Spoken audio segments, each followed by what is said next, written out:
Hey everybody, this is Grace. Now, I've done a set of videos, and one of them was about when they take an employer I had who basically, the owner, the employers, all that, they got people to do things through intimidation, really.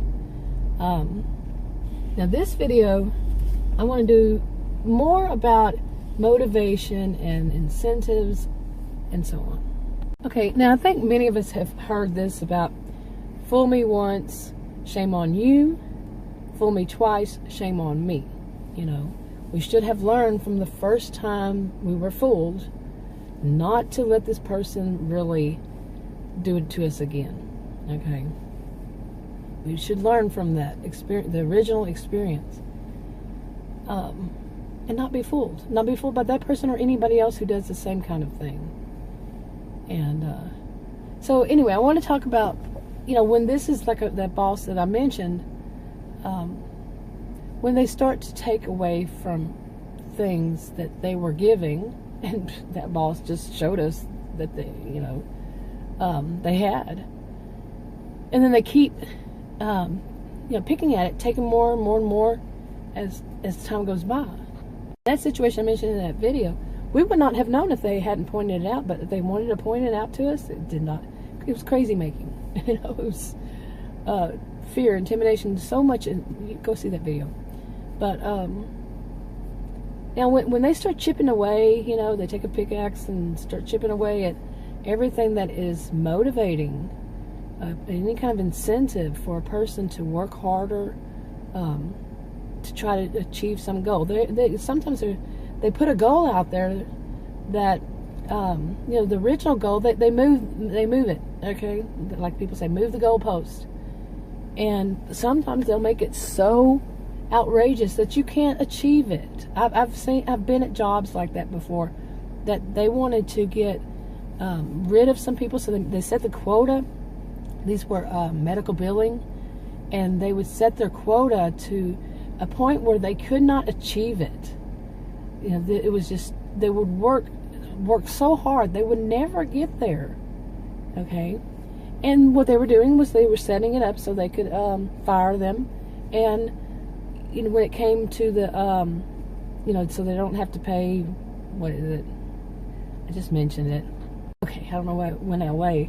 But unemployment is that they would show that they had, this is the goal, you know, and this is the quota, and they didn't make it.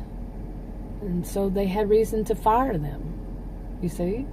So they would change it on purpose so they could fire certain people and have some, you know, example, legal, you know, contract, okay, kind of thing. Oh, man.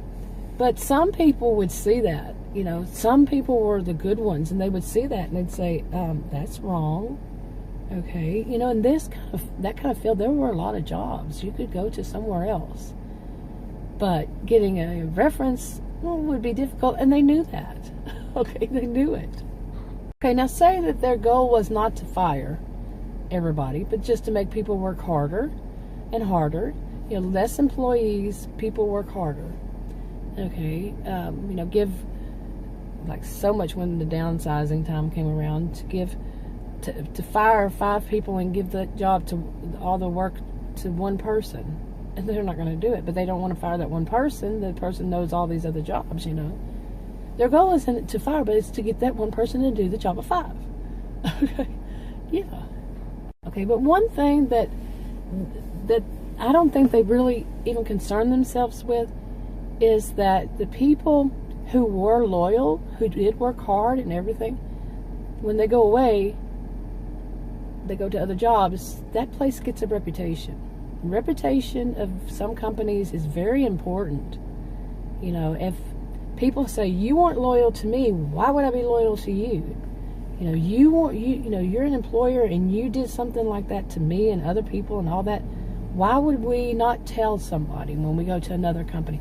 I actually had a situation like that. I wasn't fired, I quit. And I went to another one, and they wanted to know about the company I had previously worked for. They wanted to get the inside scoop, you know, somebody from inside.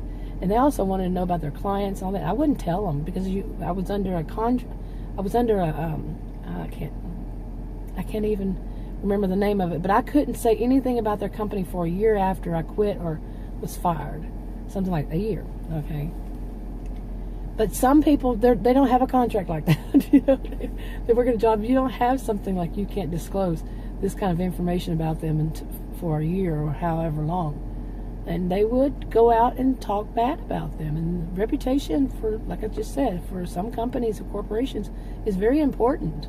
If, you know, from the reputation they gain from past employees, you know.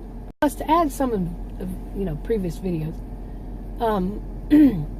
you have people who are not the high earners in your company or the most popular, most whatever it is in your company. They're not that, but they have brains.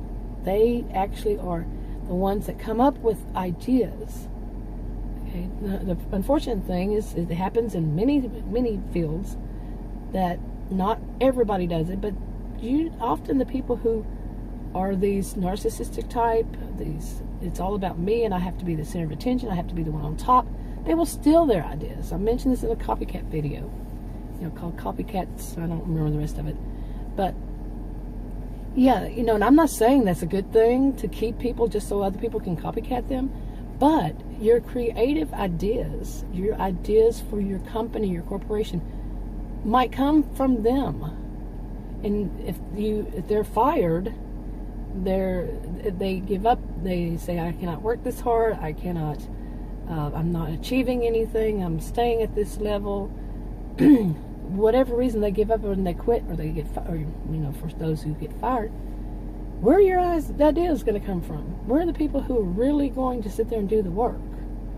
Where is it coming from? And why weren't you incentivizing them, you know, more? Because they were the ones. Why weren't you investigating to find out where are these coming from? Anyway, I know of, seen it myself, ones that get rid somehow, some way, you know, that, like they don't have any motivation, they don't have any incentives. They get rid of those. Those leave, those quit, those get fired, those whatever, they're gone. And then they have to call them back. They have to find some reason to get them back, because their company or their whatever it is going under, you know, because they were short-sighted. They didn't see the full picture.